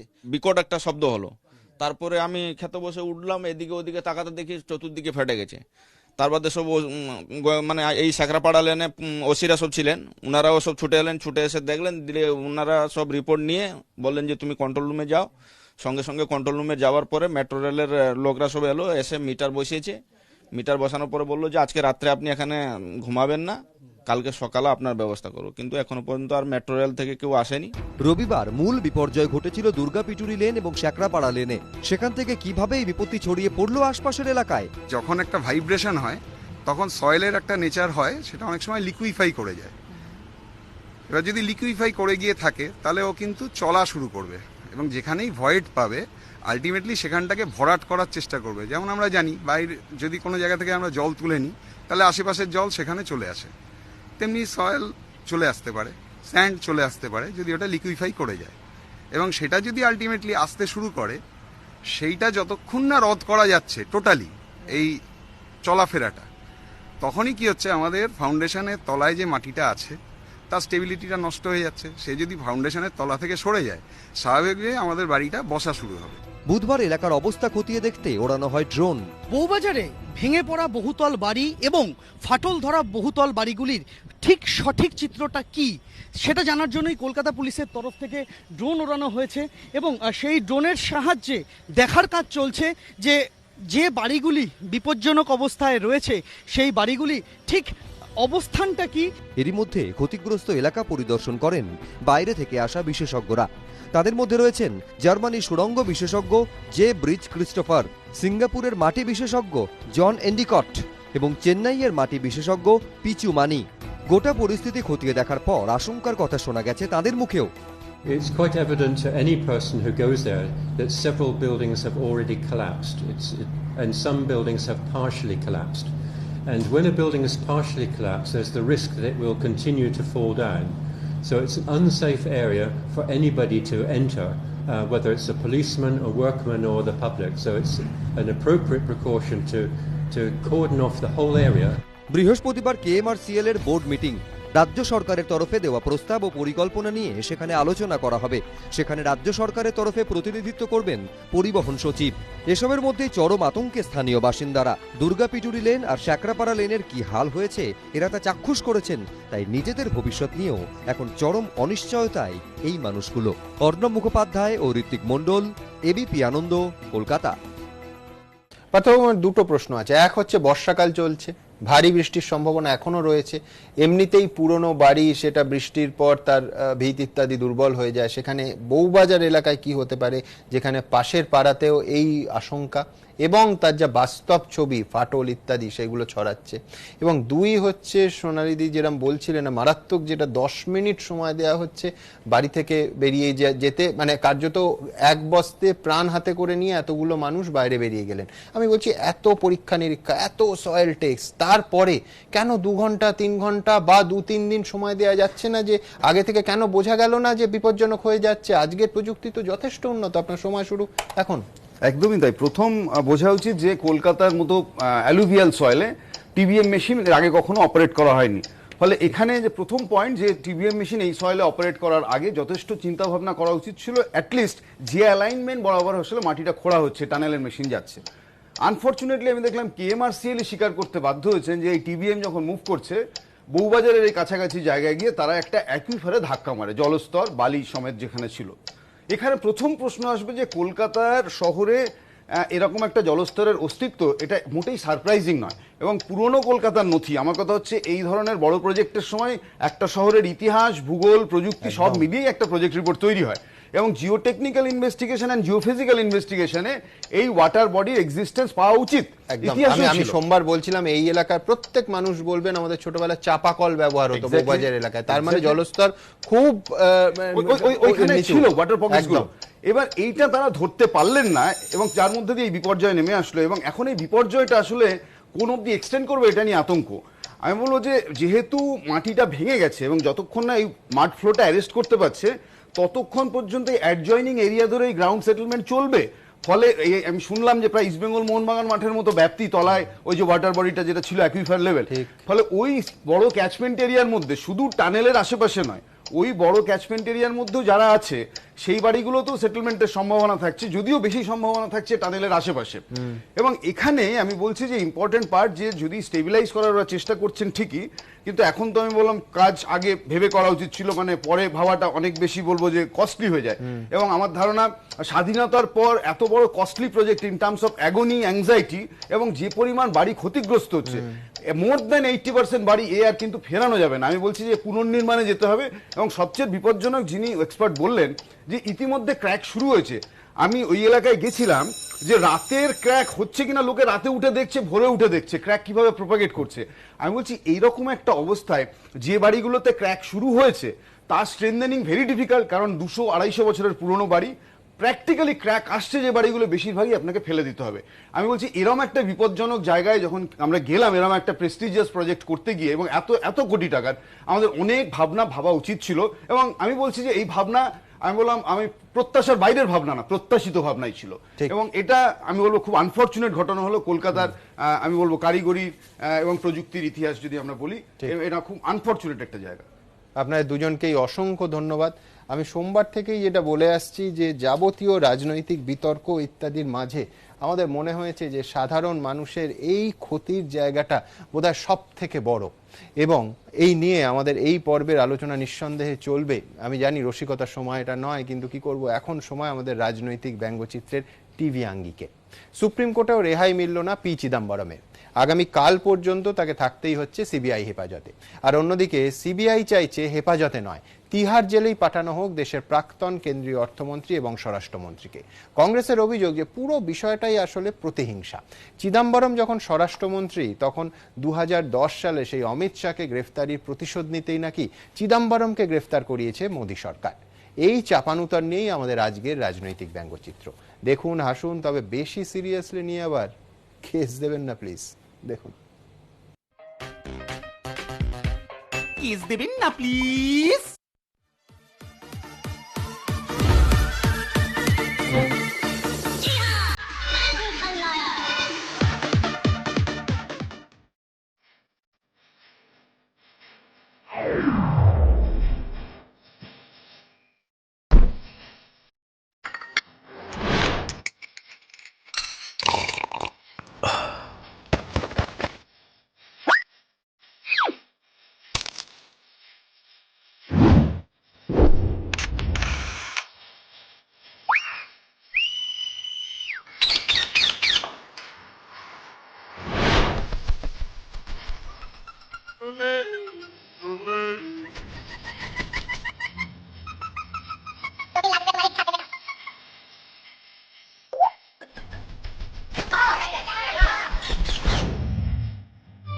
কেস দেবেন না প্লিজ।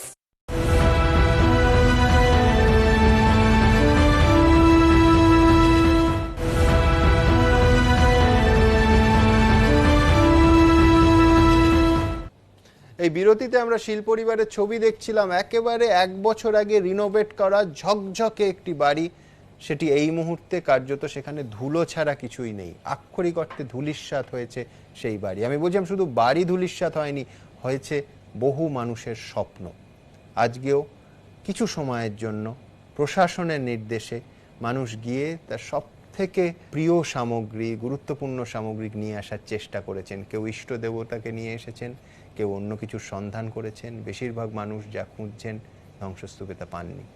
দেখুন, 4 দিন বসেছিল, 4 দিন ওই ঘরের বদ্ধ ঘরের মধ্যে অন্ধকার ঘরে বন্দি ছিল। উনি আমার যদি কষ্ট হয় উনিও কষ্টে থাকবে আমার সাথে, আমি সেটাই জানি। বিপদের আশঙ্কায় মুহূর্তের নোটিশ, এক কাপড়ে ঘর ছাড়তে হয়েছে এদের। টাকা পয়সা গয়নাগাটি গুরুত্বপূর্ণ নথি কিছুই নিতে পারেননি সঙ্গে। মঙ্গলবার আদালতের নির্দেশের পর এদিন সুযোগ মেলে ক্ষতিগ্রস্ত ঘর থেকে প্রয়োজনীয় জিনিস বের করে আনার, কিন্তু সময় বরাদ্দ ছিল মাত্র 10 মিনিট। আর তাই গোপালের উপর সবকিছু ছেড়ে তাকে নিয়ে নেমে এলেন দীপান্বিতা। প্রত্যেকে চেষ্টা করলেন যা সম্ভব, যতটুকু সম্ভব তাই বের করে আনার।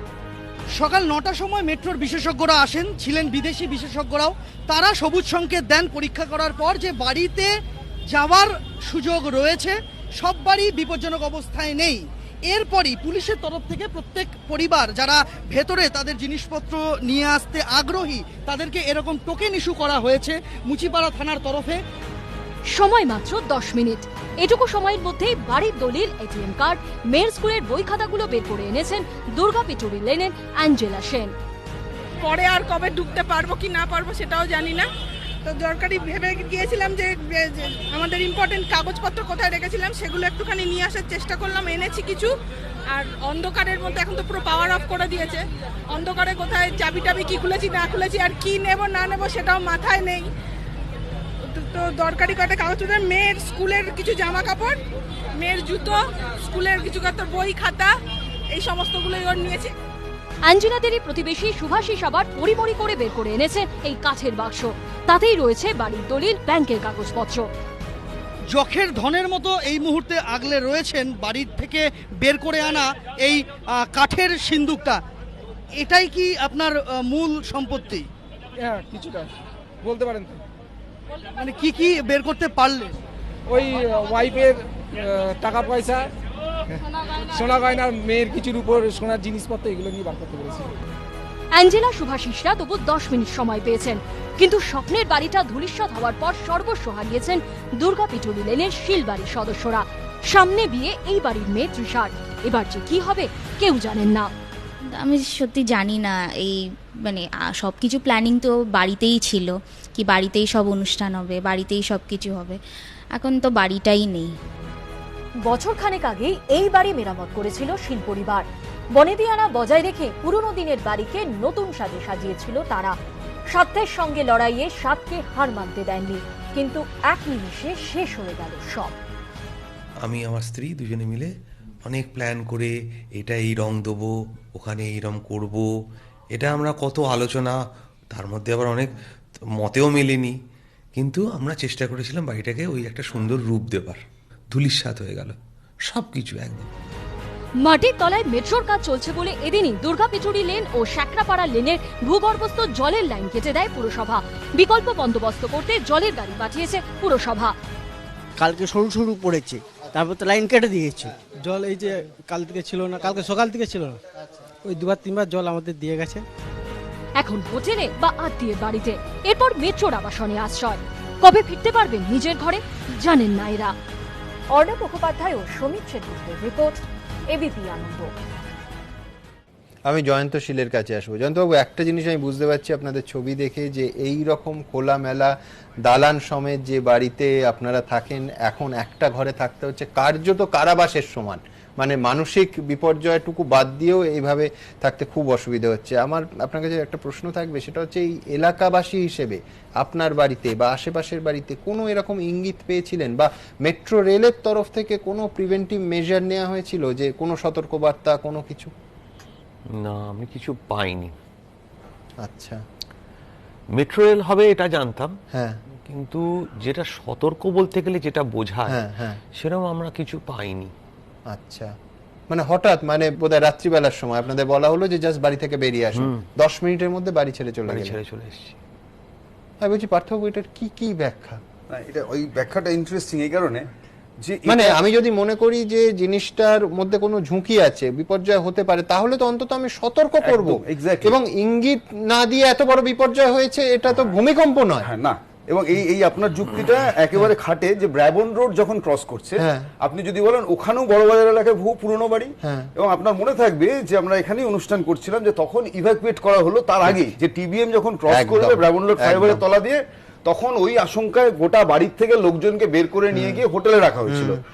কারণ তাহলে আরেকটু পিছিয়ে যাই 80s-এ যখন সেন্ট্রাল এভিনিউ এর মেট্রো তৈরি হচ্ছে তখনও বেশ কিছু বাড়ি অল্প দিনের জন্য সরানো হয়েছিল, কারণ ওটা আমরা আঁচ করতে পেরেছিলেন যে ইঞ্জিনিয়াররা যে এই জায়গাগুলো যে বিপজ্জনক জায়গা। এবার আমার আক্ষেপের জায়গা হচ্ছে এটা যে এত বড় একটা প্রেস্টিজিয়াস প্রজেক্টে এরকম একটা বড় দুর্ঘটনা বেমালুম ঘটতে চলেছে, তার আগের মুহূর্ত পর্যন্ত কেউ জানে না যে টিবিএম গিয়ে মারছে ওখানটা এমন একটা সয়েল লেয়ারে যেখানে ঝরঝর করে জল বেরিয়ে চলে আসবে। এবং এটা তো এরকম নয় যে হঠাৎ করে তৈরি হয়েছে, ওটা বছরের পর বছর ওখানেই রয়েছে ওই লেয়ারটা। আমি বলছি যে এটাকে অ্যান্টিসিপেট করতে না পারাটা যদি বলেন প্রযুক্তিগত ব্যর্থতা, এবং এই ব্যর্থতার দায় এখন গুনছে সাধারণ মানুষ। এবং ওই যে ওরা যে আতঙ্ক নিয়ে প্রতিদিন ওই রাত্রেবেলা আমি বললাম যে আমি কি দৃশ্য দেখেছি, যে একজন করে মানুষ সকালবেলায় উঠছে, কেউ রাত জেগে পাহারা দিচ্ছে ওখানে হচ্ছে যে সত্যি ফাটলটা বাড়ছে কিনা, কেউ মেঝে ভাঙা অংশ তুলে এনে দেখাচ্ছে যে আমার মেঝে ফেটে যাচ্ছে আর কতক্ষণ থাকবে বাড়ি। এবং এটা না প্রোগ্রেসিভলি এগিয়ে চলেছে, আজ এর বাড়ি কাল ওর বাড়ি, এবং আতঙ্কটাও একটা ছোঁয়াচে রোগের মতো এগোচ্ছে। পার্থ, মেট্রোর তরফে যে প্রেস কনফারেন্স করে গতকালই বলা হলো যে প্রতি 100 মিটার অন্তর তারা সয়েল টেস্ট করে দেখেছেন, তাহলে খুবই ভালো।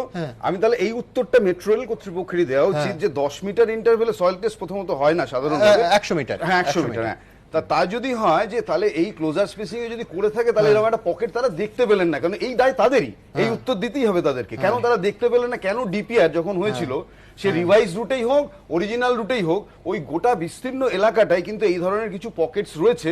এটা কলকাতা শহরে পুরনো ইতিহাস ঘাটলেও পাওয়া যেত, আমি বলবো, বিশেষত ওয়াটার বডি নিয়ে যারা চর্চা করেন। এই প্রশ্ন থাকছে যে আদৌ 100 মিটার অন্তর সিরিয়াসলি এই পরীক্ষা করা হয়েছে কিনা। আমি দ্রুত একবার ক্ষতিপূরণের অংশে আসবো, যে ক্ষতিপূরণের কথা যেমন মেট্রো রেলের কর্তৃপক্ষের তরফ থেকে এখনো হয়তো ফাইনালি বলা হয়নি, রাজ্য সরকারের তরফ থেকে বলা হয়েছে। আবার বলছি, যা ক্ষতি হয়েছে মাইক্রো লেভেলে, বড় বিরাট সম্মানজনক প্রকল্প এসব বোঝা গেল, কিন্তু ব্যক্তি মানুষের যে ক্ষতিটা হলো কোনো কম্পেনসেশন, কোনো প্যাকেজ সেটাকে পূরণ করতে পারবে না। আমি দ্রুত একবার দেখব ক্ষতিপূরণ নিয়ে কি কথাবার্তা চলছে। বাক মানছে না চোখের জল। শেখরাপাড়া লেনের উমা গুপ্তর মতো অনেকেই এখন অনিশ্চয়তার আধারে। কিচ্ছু বলি না, আমরা বেরোলাম আর তারপরের দিন সকালবেলা এরকম হয়ে গেল। ওই জন্যই কি হোটেল থেকে সকাল সকাল আবার আমি তো রোজ জানেন এসে শুধু একটুখানি করে দর্শন দিয়ে যায়, যদি কিছু দেখতে পাই কিন্তু কি দেখবো কিছু। সবাই সবার বাড়ি দেখুন এখান দিয়ে দাঁড়িয়ে দেখতে পাচ্ছে, ওটা 9 নম্বর, ওটা 10 নম্বর, ওটা 11 নম্বর, কিন্তু আমি 10-এর 2 কোনটা আমরা জানি।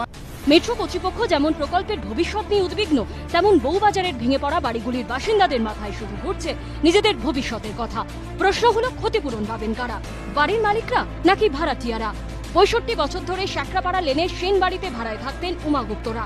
একসময় বাড়ির মালিকানা ছিল বাবুলাল সেনের হাতে। তিনি ভাড়াটে সমেত বাড়ি বিক্রি করে দেন সঞ্জয় সেন এবং সুরজ সেনকে। উমা গুপ্তদের অনেকদিন আগেই তারা বাড়ি ছেড়ে দিতে বলেছেন। 2002 সাল থেকে এই নিয়ে মামলাও চলছে। একসময় 50 টাকা মাসিক ভাড়ায় থাকতো গুপ্ত পরিবার। মামলা মোকদ্দমার জেরে সেই ভাড়া বেড়ে হয়েছে 350 টাকা। বাড়িওয়ালা ভাড়া নেন না, রেন্ট কন্ট্রোলে প্রতি মাসের ভাড়া জমা পড়ছে। 65 বছরে চেনা সেই বাড়িটাই ভেঙে পড়েছে। এবার কি হবে সেটাই চিন্তা উমার মতো এই সব বাড়িগুলিতে থাকা অসংখ্য ভাড়াটিয়ার। কোর্টে কেস চলছিল, যেহেতু বাবা এখন তো জীবিত আছে, ঘর ছাড়া তো কোনো প্রশ্নই ছিল না। বললাম দেখো আর মামলা করে তো কিছুই নেই, কাগজপত্র তো কেউ নিবে না, আমাদের কেসটাকে উইথড্র করে দিতে হবে। আমাকে কালকেই বললো দাদা। উমা গুপ্তদের মতোই অবস্থা শেখরাপাড়া লেনের সন্তোষ গুপ্তদের। তিনিও এদিন পরিবারকে নিয়ে চলে যান নিরাপদ আশ্রয়। শেখরাপাড়া লেনের অন্যান্য বাড়ি থেকেও যারা বাসিন্দা রয়েছেন তাদেরকে সরিয়ে নিয়ে যাওয়া হচ্ছে। এই মুহূর্তে সন্তোষ গুপ্ত, তার ফ্যামিলি, তার পরিবার এই বাড়িতেই থাকতেন। 1959 সালের এই বাড়ি, তাদেরকে আপাতত সরিয়ে নিয়ে যাওয়া হচ্ছে। আমরা দেখতে পাচ্ছি এই মুহূর্তে তারা এই বাড়ির দরজা তালা দিয়ে তারা আপাতত বেরিয়ে যাচ্ছেন। আমি যে শুধু রেন্টটা দিই সেই কাগজটাই আছে, আর তো কিছু নেই। বাদবাকি তো এবার মেট্রো কর্তৃপক্ষ কি করতে পারবে আমাদের জন্য জানি না। যদি ভালো থাকে তাহলে তো কোনো ব্যাপার না, ইনকেস যদি সবের মতন ভেঙে যদি ঘুরে যায় তাহলে তো ঠাকুরই রক্ষা করবে যে কি করবে। চলে যেতে যেতেও বারবার পিছনে ফিরে তাকাচ্ছিলেন রানু গুপ্ত। আর কি ফিরতে পারবেন এই পাড়ায়, ফিরতে পারবেন চেনা মানুষগুলোর কাছে? ভয় লাগবে না, নিজের ঘর বাড়ি ছেড়ে যাচ্ছি, ভয় লাগবে না। এদিনও বউবাজারে ঘটনাস্থল পরিদর্শনে যান রাজ্যের মন্ত্রী তাপস রায়। তার কাছেও ছিল একই প্রশ্ন। সেই লিস্টটা তো করেছে, একটা লিস্ট তৈরি করেছে এবং সেই লিস্ট কিন্তু খুব গুরুত্বপূর্ণ মানুষেরা সেদিনকে এখানে বসে করেছেন, যারা ইভ্যাকুয়েটেড হয়েছে, যাদের এখান থেকে সেই সমস্ত মানুষদেরকে উদ্ধার করে এবং স্থানান্তরিত করার তাদের লিস্ট আছে এবং নিশ্চিতভাবে সেই লিস্ট অনুযায়ী এগোবে। সেই লিস্টের বাইরে কোনো কিছু হওয়ার কোনো সম্ভাবনা আমার মনে হয় না আছে। এদিকে দুর্গা পিচুরি লেন ও শেকড়াপাড়া লেনের ঘরছাড়াদের দীর্ঘদিন তো হোটেলে রাখা সম্ভব নয়, তাই তাদের বিকল্প বাসস্থানের বন্দোবস্ত করছে মেট্রো কর্তৃপক্ষ। 21 সুকেশ লেন এবং 10 নম্বর লুসান রোডে KMRCL এর এই নির্মীয়মান ভবনকে সেই কাজে লাগানো হবে। ব্রেবন রোড সংলগ্ন 21 নম্বর সুকেশ লেন, এটা মেট্রোর নিজস্ব সম্পত্তি।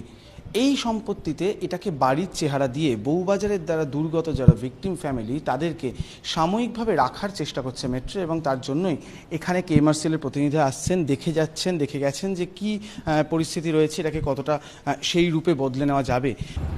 আমাদের আরেকটা বাড়ি আছে যেটা এখনো পুরোপুরি কমপ্লিট হয়নি, যেটাতে বেশ কিছু কাজ বাকি আছে। সেখানেও আমরা যদি এনাদেরকে ওখানেও আমরা কিছু লোককে পুনর্বাসন দিতে পারি, আমরা চেষ্টা করছি। বর্তমান উদ্বেগের আর ভবিষ্যৎ অন্ধকার, অকুল পাথারেই সাধারণ মানুষগুলো। অরিত্রিক ভট্টাচার্য, ঋত্বিক মণ্ডলের রিপোর্ট, এবিপি আনন্দ, কলকাতা।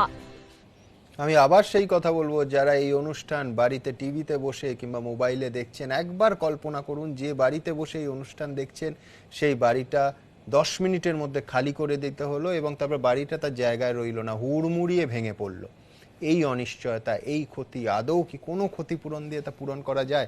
আমরা নানা রাজনৈতিক বিষয় নিয়ে নানা তর্ক বিতর্ক, তরজা ইত্যাদি হয়, কিন্তু আপনারা সবাই একটা বিষয় অন্তত একমত হন যে যে যার মতো করে রাজনৈতিক দলের তরফ থেকে অন্তত এই বিষয়ে মেট্রো রেল কর্তৃপক্ষ, রাজ্য সরকার প্রত্যেককে এই মানুষগুলো যাতে একটু একটা নিশ্চিত জীবনযাপনে পৌঁছতে পারে, প্রণয়দা, আমার মনে হয় আমাদের প্রত্যেকের সেইটুকু চাপ দেওয়া উচিত নিজেদের মতো করে। একদম ঠিক বলেছেন। প্রথম কথাই ক্ষতিপূরণ শব্দটাতেই আমার আপত্তি আছে, কারণ যা ক্ষতি যা বলছে তাতে কোনো পূরণ হয় না। আর এই অবস্থায় এই যে বিপর্যয়, নিশ্চয়ই তদন্ত হওয়া উচিত এবং কেন এটা ঘটলো সেটাও বড় কমিটি করে ভাবা উচিত। কিন্তু যে পর্যায়ে এসছে, এই পর্যায়ে কোনো রাজনীতির কোনো প্রশ্নই নেই। কে কেন্দ্র, কে রাজ্য, কোথায় কার ভুল ছিল, কে রাস্তা বদল করেছিল, সেই জায়গায় উপরে উঠিয়ে আজকে কেন্দ্র রাজ্য সরকার মিলিতভাবে যে পরিস্থিতিতে মানুষগুলো আছে এবং আমাদেরই সহনাগরিক তারা, আজকে আমার পাড়াতে করতে পারতো এবং এই বিপর্যয়টা যেন না ছড়ায়। মানে আমি দেখছি বহুবাজার এলাকায় একটুখানি ডিফার করবো, নিশ্চয়ই মানে আজকে যারা এসছেন, আমার বাড়িতে যদি হতো আমারও একই অবস্থা হতো। ফলে একজন সহনাগরিক হিসাবে আমি চাইবো মেট্রো কর্তৃপক্ষ বা মুখ্যমন্ত্রী যে উদ্যোগগুলো নিয়েছে প্রতিটি জানি কার্যকারী হয় এবং তারা জানি দ্রুত, আমরা কেউই জানি না কতদিন লাগবে, তারা জানি অন্ততপক্ষে সহনাগরিকরা জানি চোখের জল না ফেলতে হয়, সেটা আমি মনে প্রাণে চাইবো। কিন্তু এট দি সেম টাইম এখান থেকে একটা লার্নিংও আছে। আমাদের উন্নয়নে না অনেক সময় রাজনীতির হস্তক্ষেপ হয় এবং সেই হস্তক্ষেপগুলো যে কি মাত্রায় হতে পারে, কি নানা ভাবে তার প্রভাব তৈরি হতে পারে, সেটা অনেক সময় কিন্তু আমরা বেমালম ভুলে যাই। ঘটনা হলো যে 2012 সাল, তখন প্রায় একরকম সুদীপ বন্দ্যোপাধ্যায় তখন ওখানে এবং আরো কিছু তৃণমূল কংগ্রেসের কর্মী সমর্থকরাও তার মধ্যে ছিলেন, অনেক দোকানদাররাও ছিলেন। তারা বেবন রোডের মধ্য দিয়ে যে উপর দিয়ে যে নিচ দিয়ে যে অরিজিনাল রুটটা ছিল সেখান থেকে সরে গিয়ে তারা নতুন যে আজকের রুটটা তৈরি করলেন, সেই সময় কিন্তু আপনি যদি কাগজগুলো খোলেন, 2012 সালের কাগজগুলো খোলেন, সেই কাগজগুলো কিন্তু বারবার মানে বিভিন্ন কমেন্টগুলো আমি পর্যালোচনা করে দেখেছি, সেখানে বলা হচ্ছিল, আশঙ্কা প্রকাশ করা হচ্ছিল যে এত তড়িঘড়ি করে কি করে একটা প্ল্যান রিভাইজ হচ্ছে, কি করে সেই রিভাইজ প্ল্যানটাকে অ্যাডাপ্ট করছে, মানে আজকের যে KMRCL তারা কি করে দ্রুততার সাথে সেই রিভাইজ প্ল্যানটাকে অ্যাডাপ্ট করছে, কার নির্দেশে অ্যাডাপ্ট করছে, কোন চাপে পড়ে তারা মানে সেটা অ্যাডাপ্ট করছে, কেনই বা অ্যাডাপ্ট করছে, এই প্রশ্নগুলো তখন উঠেছিল। প্রশ্ন উঠেছিল যে অরিজিনাল প্ল্যানে যদি থাকতো তাহলে কি এই বিপর্যয় যাওয়ারই কথা নয়, রুটটা মানে এই রুটটা তো বউবাজার দিয়ে যাওয়ার কথা নয়, তাহলে হঠাৎ কি ঘটলো, কার মাধ্যমে, কে প্রভাবিত করলো, প্রশ্নগুলো হচ্ছে এখান থেকে লার্ন করা, এখান থেকে শিক্ষণীয় আছে। আমি নিশ্চয়ই আজকে ব্লেম করব না, কিন্তু এট দি সেম টাইম আমি রাজনৈতিক নেতাদের বলবো যে আপনারা পপুলিস্ট পলিটিক্স করবার জন্য, কিছু ভোট অতিরিক্ত পাওয়ার জন্য ওই যে রুট বদল করলেন, অরিজিনাল রুট থেকে আপনারা সরে গেলেন, সরে গিয়ে আপনারা বউবাজারের মধ্যে দিয়ে রুটটাকে নিয়ে চলে গেলেন, তাতে তো কিছু ভোট বাড়লো, কিন্তু বিপর্যয় কি এড়ানো যাচ্ছে না? কিন্তু আমার একটা বক্তব্য আছে, কিন্তু একটা গ্রেটার বেনিফিট, আজকে যদি আপনি যদি বিবিডি বা ওই যে অঞ্চলটা পুরো সার্ভিস পড়ে, একটা দেখতে হবে কোথায় গ্রেটার বেনিফিট হয়। মুখ্যমন্ত্রী ওইটাই চেয়েছিলেন, যাতে বহু লোক যদি এই দিক থেকে যেত, তাহলে এই বেনিফিটটা এত লোকের সুবিধাগুলো দেওয়া যেত না। আপনি একা যাবেন আর ওই যে ঘুরে যাবে, ওখানে বহু লোক সমস্ত সেই সুবিধার জন্য হয়েছে না কিছু বাড়ি ভাঙতে হবে, সেই করবেন না।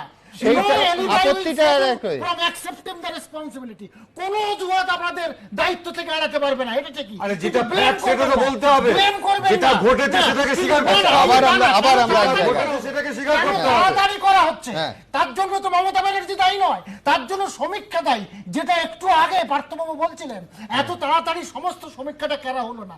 যদি আজকে করা হতো তাহলে এই সমস্যাটা হতো না। মমতা ব্যানার্জি বলছিলেন গ্রেটার বেনিফিট পাওয়ার জন্য, সবাই লোক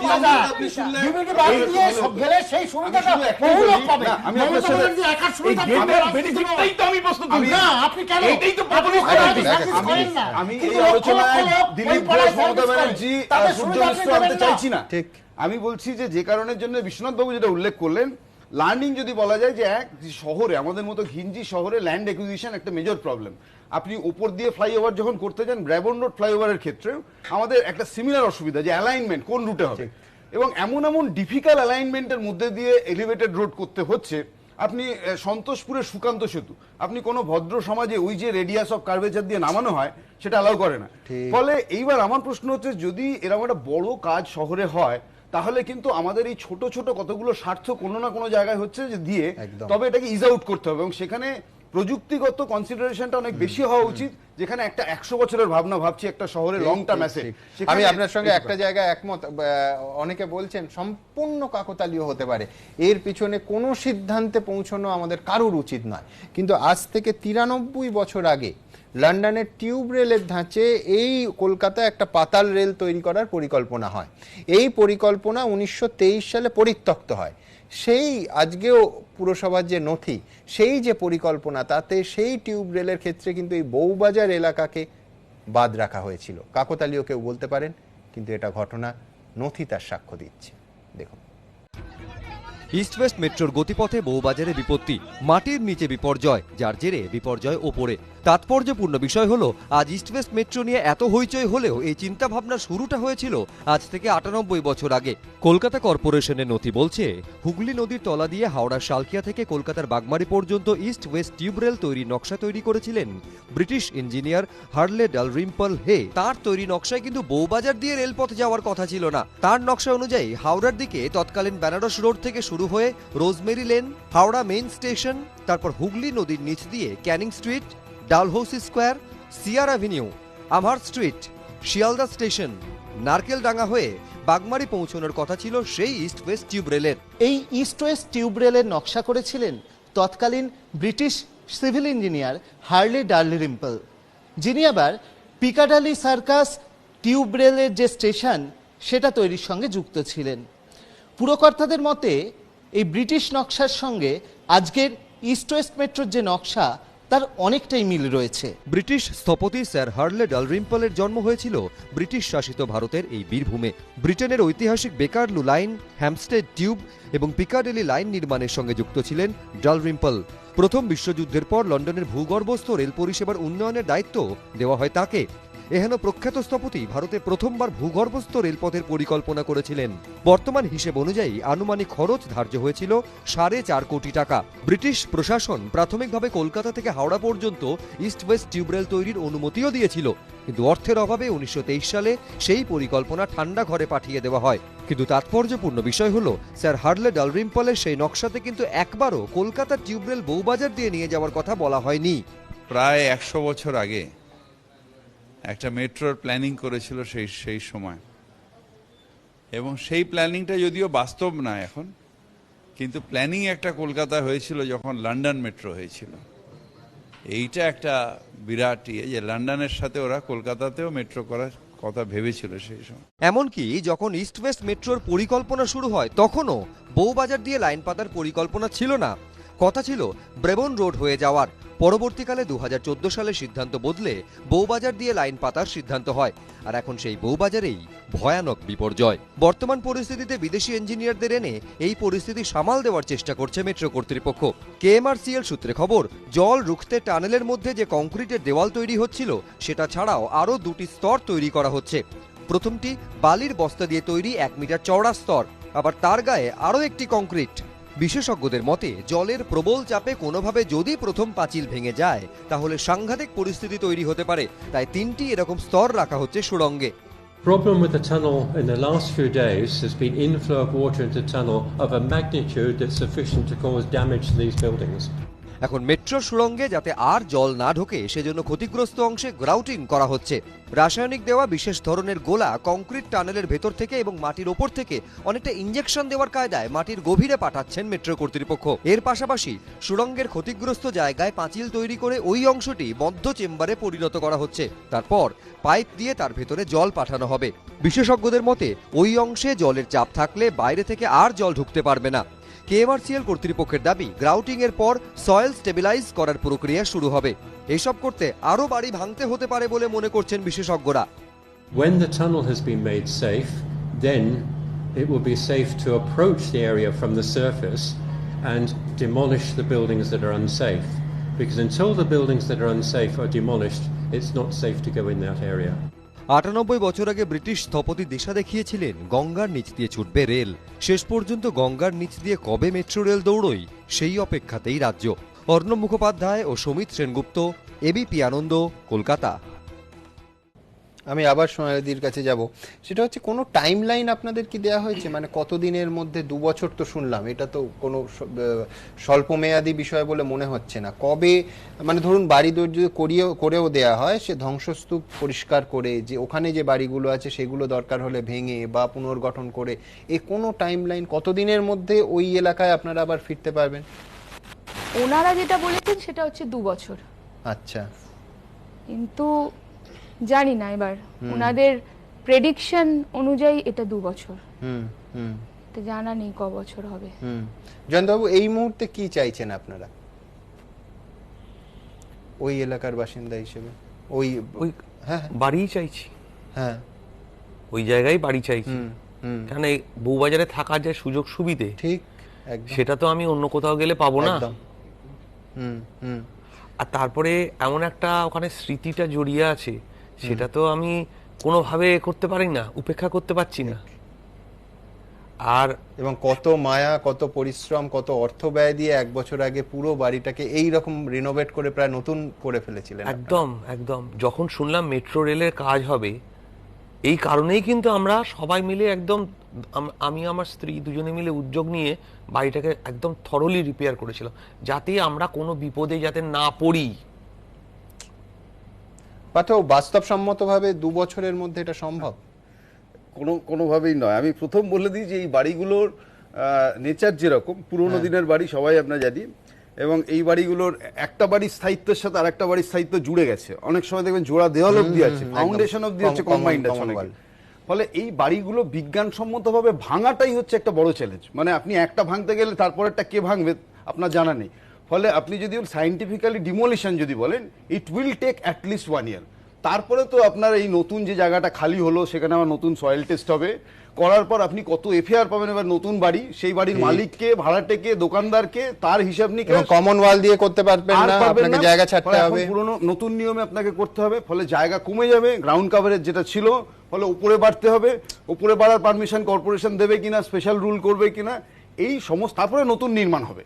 আপনি যদি বলেন এই যা জিনিস আমি দেখলাম, এবং ওরকম বিল্ট আপ এরিয়ার মধ্যে, ওটা তো এরকম নয় যে মাটি, ইট, ছুরকি, চুন নিয়ে এসে ফেলে রাখতে পারবেন। ওখানে রোজ হচ্ছে যে ট্রাম লাইন থেকে শুরু করে সবই আছে। এরকম জায়গায় 2 বছর যদি বলেন, কোনোভাবেই সম্ভব নয়। এই 2 বছরের যে টাইম লাইন ওরা সেট করছেন, 2 বছরের মধ্যে মেট্রোটা চালু যদি করে কনস্ট্রাকশন ওয়ার্ক, আমি তাতেই খুশি হব। 2 বছরে বাড়ি তৈরি হয়ে মানুষ আবার বাড়ি ফিরবে, আবার দোকানে আবার মানুষ দোকানে বসবেন, এই রকম আশা করতে আমি অন্তত রাজি নই, এইটুকু বলতে পারি। আমার আবার রাজনীতির কথায় আসতে হবে। এই স্টুডিওর অত্যন্ত চেনা মুখ, এবং সম্ভবত প্রতিদিনের প্যানেলে মমতা বন্দ্যোপাধ্যায় বা অভিষেক বন্দ্যোপাধ্যায় বা তৃণমূল কংগ্রেস দল হিসেবে তার বিরুদ্ধে সবথেকে আগ্রাসী বক্তব্য যিনি পেশ করতেন, সেই ওম প্রকাশ মিশ্র কংগ্রেস থেকে গেলেন। হ্যাঁ, ভুল শুনছেন না, তৃণমূল কংগ্রেস। দেখুন, তৃণমূল কংগ্রেসকে পলিটিক্যাল পার্টি হিসাবে হয়তো ডিলিস্টিং করবার কথা নির্বাচন কমিশনকে বিবেচনা করতে হবে। Mamata Bandyopadhyay is the fountain head of corruption. Trinamool কংগ্রেসের জন্ম লগ্ন থেকে এই দল দুর্বৃত্তায়নকে এবং দুর্নীতিকে প্রশ্রয় করে গড়ে উঠেছে। মমতা বন্দ্যোপাধ্যায় এবং টিএমসি পার্টি তারা কোনোভাবেই কোনো অর্থেই গণতন্ত্রে বিশ্বাস করেন না। মমতা বন্দ্যোপাধ্যায়ের সরকার স্থির করেছে যে পশ্চিমবঙ্গে গণতন্ত্রকে অতি অবশ্যই খুন করতে হবে।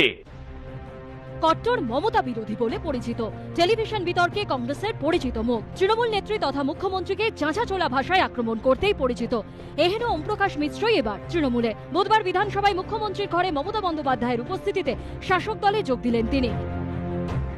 নতুন দলে যোগ দেবার পরেই নিজের অবস্থান বদলে ফেলেছেন ওমপ্রকাশ। একদা তিনি তৃণমূল বিজেপি আতাতের অভিযোগে সরব হতেন।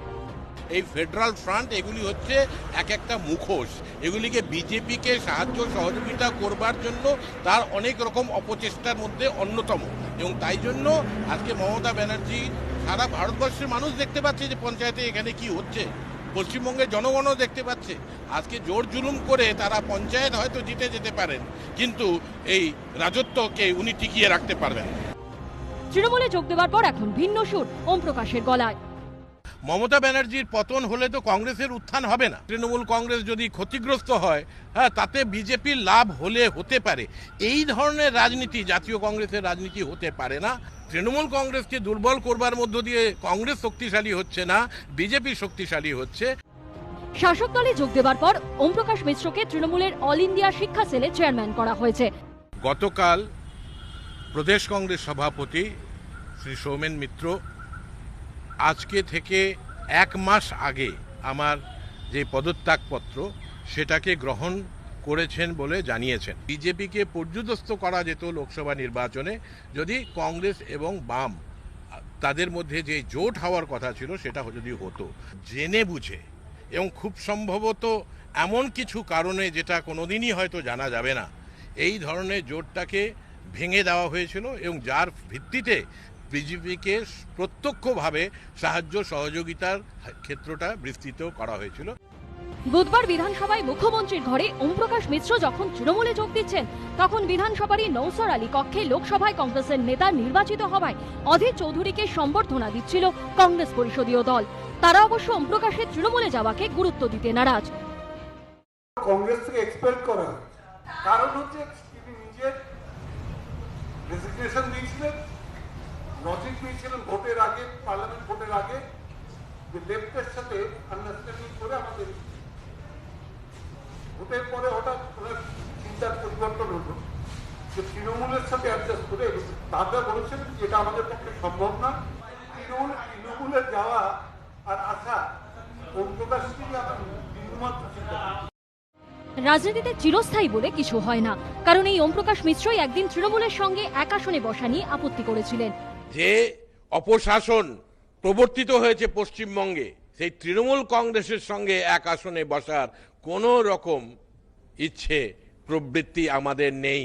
পশ্চিমবঙ্গে প্রতিযোগিতা করতে হবে, সাম্প্রদায়িক উত্তেজনা সৃষ্টি করবার পরিপ্রেক্ষিতে প্রতিযোগিতায় বদ্ধ হয়ে গেছে তৃণমূল কংগ্রেস আর বিজেপি। সেই তিনি এদিন কংগ্রেস ছেড়ে তৃণমূলের আসনে গিয়ে বসলেন। আশাবুল হোসেন ও উজ্জ্বল মুখোপাধ্যায়ের রিপোর্ট, এবিপি আনন্দ।